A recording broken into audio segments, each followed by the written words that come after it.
ready? All right, let's get started. Are you on? Yes, we're on. Yeah, let's get started. It's 6 o'clock now, so we'll get started with our meeting. In accordance with the order of the Office of the Governor issued on March 16th, 2020, the City Council of the City of Cotulla, Texas will hold a regular meeting at the Alexander Convention Center, 290 North IH 35, Axis Road, Cotulla, Texas 78014, at 6 p.m. on Thursdays, September 24th, 2020. Council will have the option to attend in person or by conference call.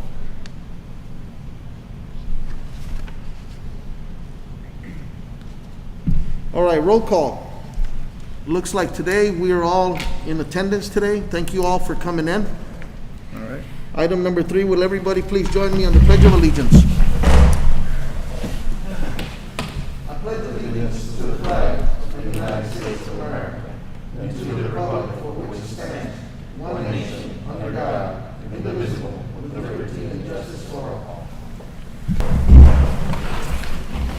Citizens to be heard. In order to limit the number of people in attendance per the governor's order, public comments will only be accepted in writing no later than 30 minutes in advance of the meeting by sending them to City Secretary Bianca Maldonado at bianca.citysecretary@gmail.com.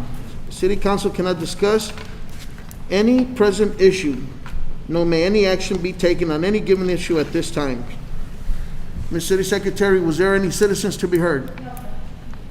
Well, thank you very much for that.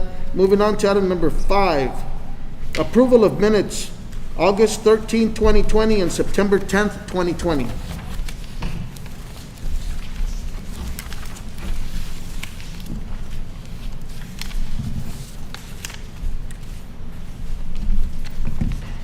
Councilman, whenever you're ready, if you had a chance to review the minutes. Ms. City Secretary, was there any changes made to any of the minutes? No changes were made. Thank you for that. I'll make a motion to approve. First motion was made by Mr. Garcia. I need a second. Second by Mr. Lopez. All in favor say aye. Aye. Aye. All opposed say nay. Motion carries. Moving on to item number 7. Discussion and possible action on an ordinance levy ad valorem taxes for the use of support of the municipal government of the City of Cotulla, Texas for the 2020-2021 fiscal year, providing for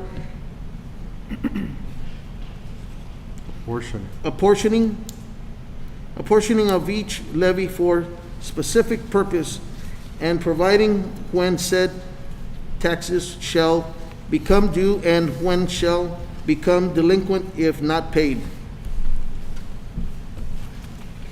Mr. Flores? Good evening. Good to see you. The budget is based on a proposed tax rate of 70 cents. That's 39 cents for debt service and 31 cents for maintenance and operations. We did have a decrease in the total values from the appraisal district. So the 70 cents tax rate proposal is the same as the current year. So since our values dropped, it's actually considered a tax decrease for the city. And the budget itself is, it has not changed from the one that you saw 2 weeks ago at the meeting. So the budget has been presented for the council's approval. It's a 0.70 from the same, 0.70, from last year. the same as last year. But- as the Yeah, current- but property taxes have But dropped. the valuations have gone down, so in essence, what you're having is you're having a tax decrease.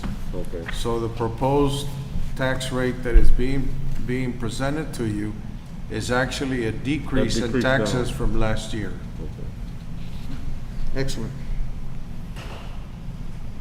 And the no new revenue, tax rate, which is the tax rate that the council could approve, that would give us the same number of tax dollars as the current year, is actually 0.73043. So we're proposing a tax rate Much less, under the no new revenue tax rate, much less. by 3 cents.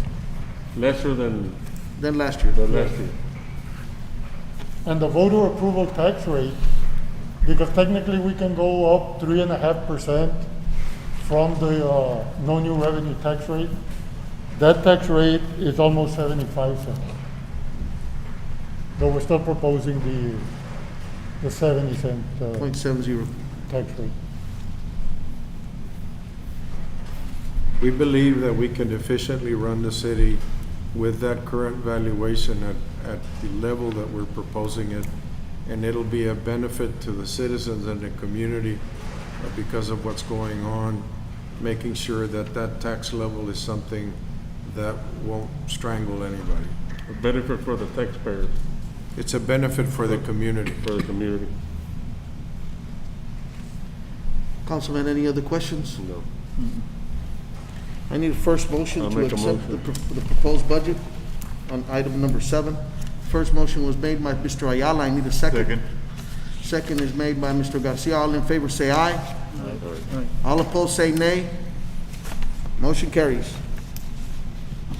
Moving back on to item number 6, discussion and possible action on an ordinance of the City of Cotulla, Texas, making a proportions for the support of the City of Cotulla for the fiscal year beginning October 1st, 2020, and ending in September 30th, 2021, appropriating monies to a sinking fund to pay interest and principal of the city indebtedness, adopting the annual budget for the City of Cotulla for the 2020-2021 fiscal year, and authorizing the mayor to sign documents in accordance with the said subjects. And the budget, it's a conservative budget because of the pandemic we're under. It also includes it does include a 5% increase across the board for all employees. And it's a balanced budget. We are using a little bit of the fund balance from the general fund in order to balance the budget. But as of September 30, 2019, the general fund balance was just slightly over $3.5 million. So we can afford to use a little bit of that, of those carryover funds to balance the budget for this year. I have a question. What is a sinking? That's the debt That's that we owe. It's called the interest and sinking fund or the debt service fund. It doesn't mean you're literally sinking. That's what I'm saying.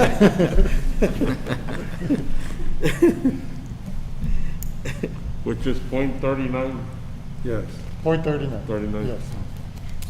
So under the way that the law works, the interest and sinking fund is required. So any debt that's longer than a year has to be funded by, any obligation of the city beyond a year has to be funded by debt, and you have to have that in your budget and in your tax rate. That interest and sinking fund can be your entire budget. It can be up to 100%, which means you've got nothing else that you can do in the city. So that it is something where your maintenance and operations tax rate is limited by the sinking fund. So the lower your debt, the more you can spend on other things. But it is mandatory. It is 2%. It has to be at least 2%. of the debt per whatever it is, your bonds, your long-term debts, all of the contracts for equipment and things of that sort. Any other questions, Councilman? If not, I What need is, a- what is the total amount of the budget? General fund? Just the whole budget? I don't have total. I have totals by fund. The general fund budget is $2.4 million. That's what we have on the general. That's what we have in the general fund, and we have a fund balance of over $3 million. So the balance in the general fund is actually very good.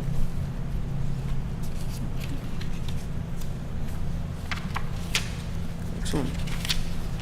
And the other major fund is the water sewer fund. That total budget is $2,163,000. So you're adopting about a four, No, it's actually higher than that. It's probably closer to $5.5, $6 million. it's impressive for Cotulla to have a budget. That's good money. Yeah, it is. Councilman, any other discussion on item number 6? No. No. If not, I need a first motion to approve item number 6. First motion made by Mr. Lopez, I need a second. Second. Second by Mr. Gilbert Ayala. All in favor say aye. Aye. All opposed say nay. Motion carries. Moving on to item number 8, discussion and possible action to adopt an excessive force resolution for CDBG contract number 7219089. This is a policy that it has been requested by the Texas Department of Agriculture that is giving the city, the CDBG, grant money to do the drainage project on Ortiz Street and that little street that is next to it. And we're gonna be putting a drainage pipe and then running down the street, the water into that channel that we previously built. And this is a requirement that needs to be in there, even though we don't have a police department. It just says that within our jurisdiction, police departments will follow a policy of excessive force. And it also prohibits the city from forcibly moving nonviolent civil rights demonstrations from its streets. And in order for them to release it and allow us to start advertising for bids for the construction of that project, we need to add this policy and resolution so we can send it to them, showing that it has been passed.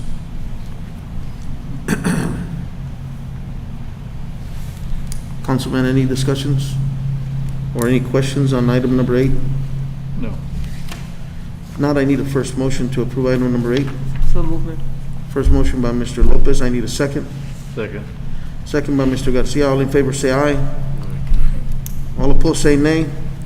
Motion carries.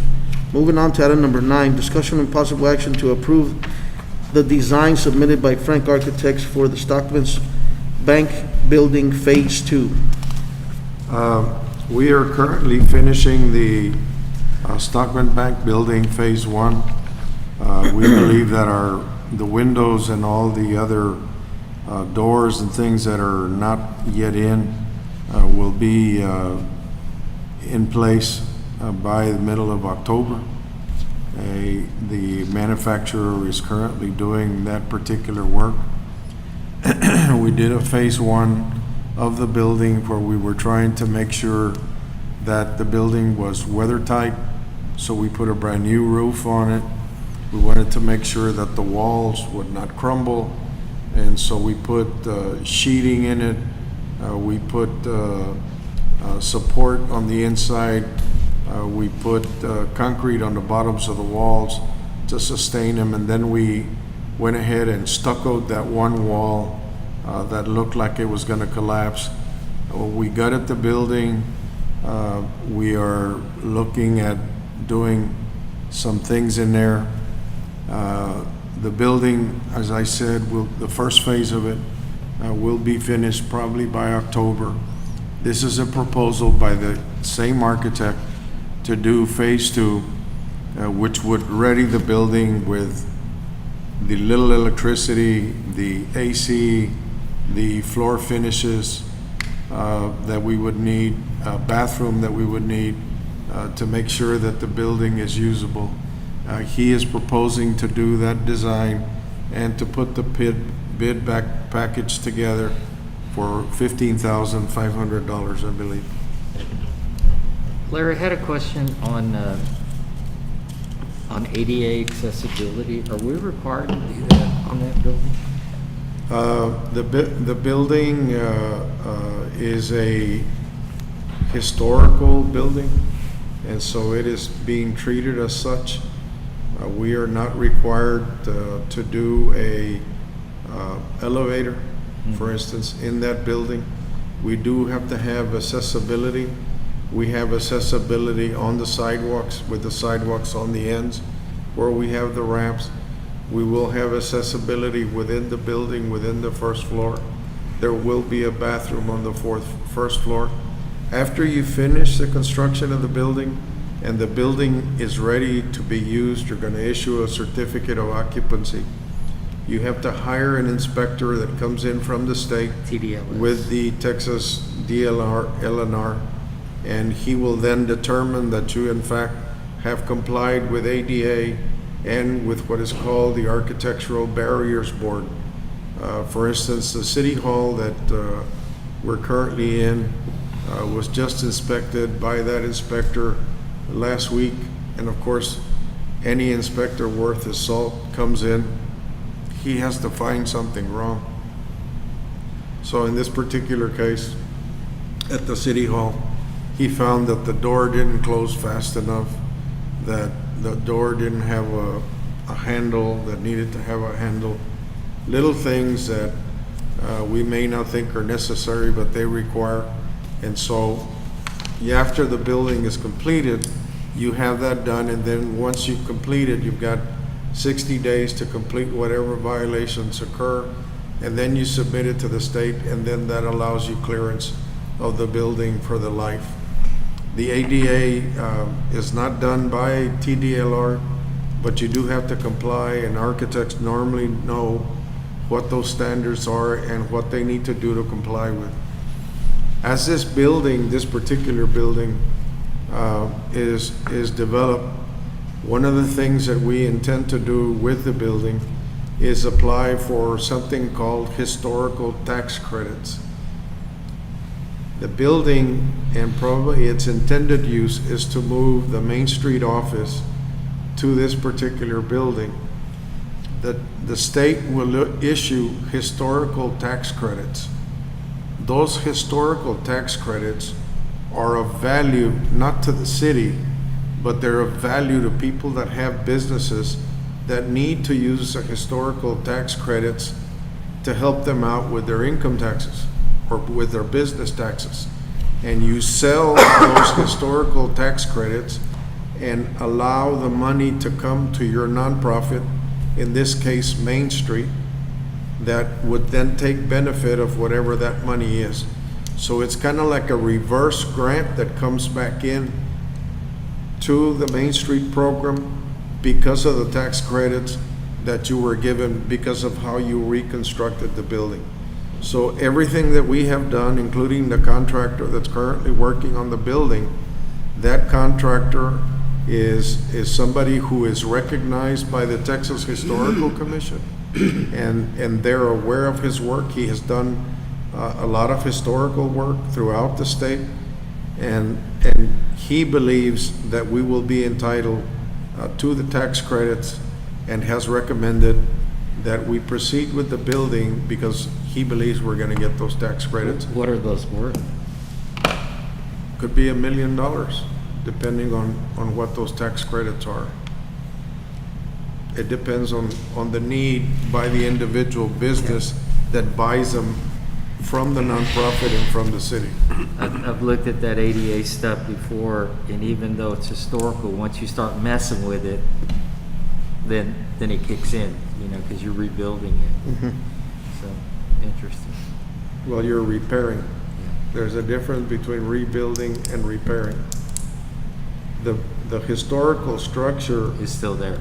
is being repaired. If you're rebuilding, then you lost the historical significance.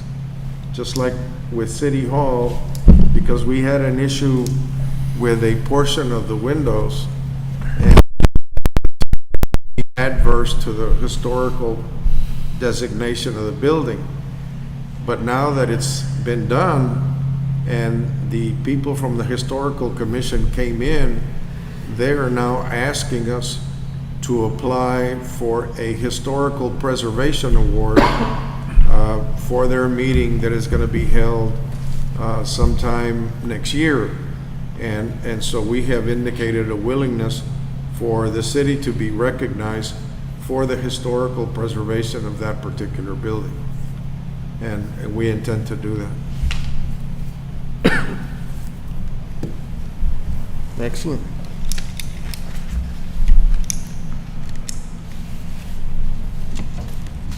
When will this building be completed, sir? I would think that once this design is finished, most of it is inside, so it's not really, it's like putting the light bulbs, the wires. I would think it would be maybe 2-3 months and it would be ready to be occupied. Like for the holidays? and all that? Possibly. That's very good.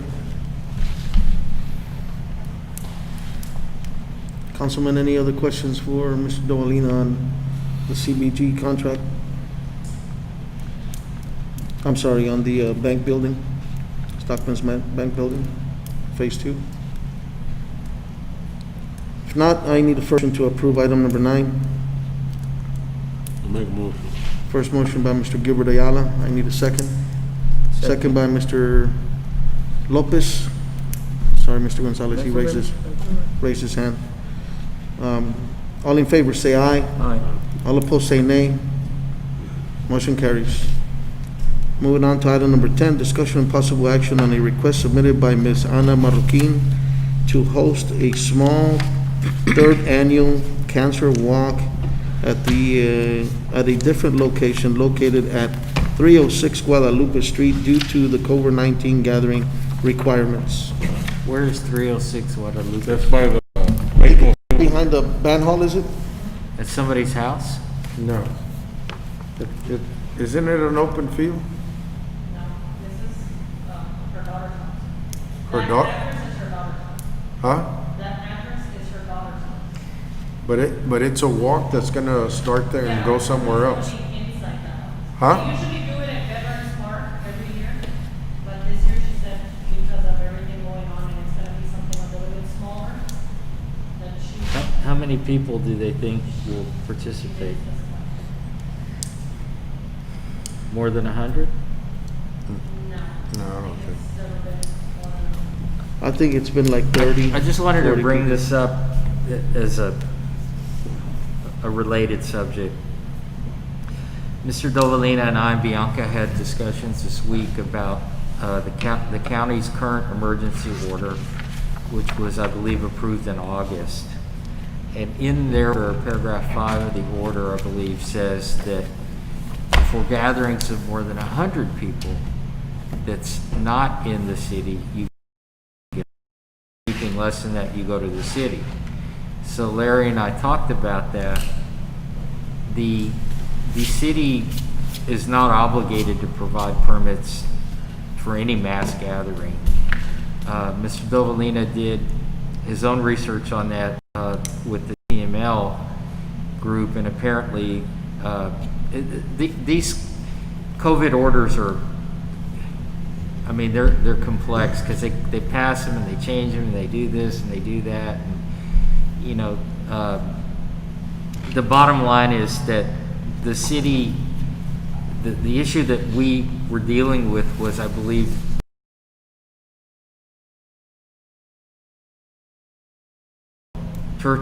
churches are an essential function, so they're exempt.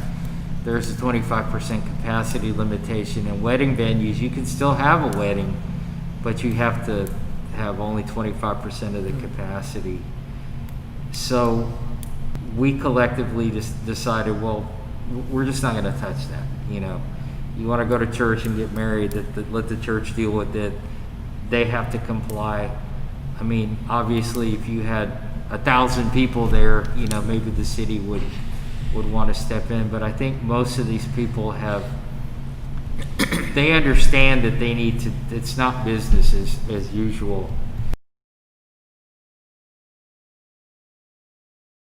I don't really think they need to come to the city. It's nice that they're letting us know about it, but we're really not regulating that, or at least there's nothing the council has done saying, yes, we are going to take advantage of our ability to regulate mass gatherings. If you do nothing, then they can simply do whatever they want to do there. And I don't know what Larry's thoughts are on that. We don't need to get involved. Yeah. I don't think. We don't want to encourage it, but hey. The confusion is that even though the county had its own or has its own emergency orders, the city had its own emergency orders. The state has an emergency order that supersedes both the county and the city. The state order still mandates masks, even though the city and its emergency orders have dissipated. The county still has its emergency order, and they also have a mask mandate. So technically, the governor's order mandating a mask be used everywhere in the state is still in effect. And so we recognize state law, and it is a state law. The issue of the mask mandate is not an issue because the governor made that order, and that order continues to this date until he lifts it. The issue with gatherings, the governor still has a mandate out there that says that you should not have gatherings of more than 10 people. The county continues to have that order as well. Our order has dissipated, but because the state's mandate is at 10 and gives the notion that the city has to approve anything over the 10, then I believe that the city has to take the action, acknowledging the fact that these people are being referred to us, and we have to give them some sort of response in order for them to safely have the meeting. So our response has been, yes, you do have to come, you do have to ask, you do have to wear a mask, but you've got to keep the setting under 100, whatever that number is. As long as they're within the. And that's why we put it on the agenda. We're not actually gonna give them a permit, but we are gonna acknowledge the fact that they came to the city and that we agreed that they could go forward. I don't think I've ever seen over 50 women or people walking. And I did speak to Ms. Fontaine, and she did assure me that everybody's gonna be wearing a mask. And I think the only reason she brought it to us is because, like I said, normally she has it at Veterans Park. So she would normally come to us and ask for permission to use Veterans Park as a place to have the walk. So that's how come she brought it. And these are all cancer survivors, right? Correct. I think it's been generally understood now that you have to wear a mask, at least in this part of the state. Although I've heard in other parts of the state, it's like, Yeah. you know, people are just ignoring it. So And where's this walk gonna go? They typically pick a field or a street and they walk Yeah, up and, it's usually like 1 or 2 blocks, and they kind of just walk around. they just walk around showing I survived cancer t-shirts or whatever their goal is for the year. And that's normally what they do. Do we need a motion for this? I would ask that you do a motion. We need I'll to, make a motion. well, providing that they use a mask, I guess we will approve item number 10. I need first motion for. they're item still number 10. obligated to follow the state rules. Right, and due to the governor's order, Right. still mandating the mask. Providing that they do use a mask, the city will grant them permission. Mr. Ayala made the first motion. Aye. All opposed say nay. Motion carries. Moving on to item number 11. Meeting is adjourned, and it is now 6:30.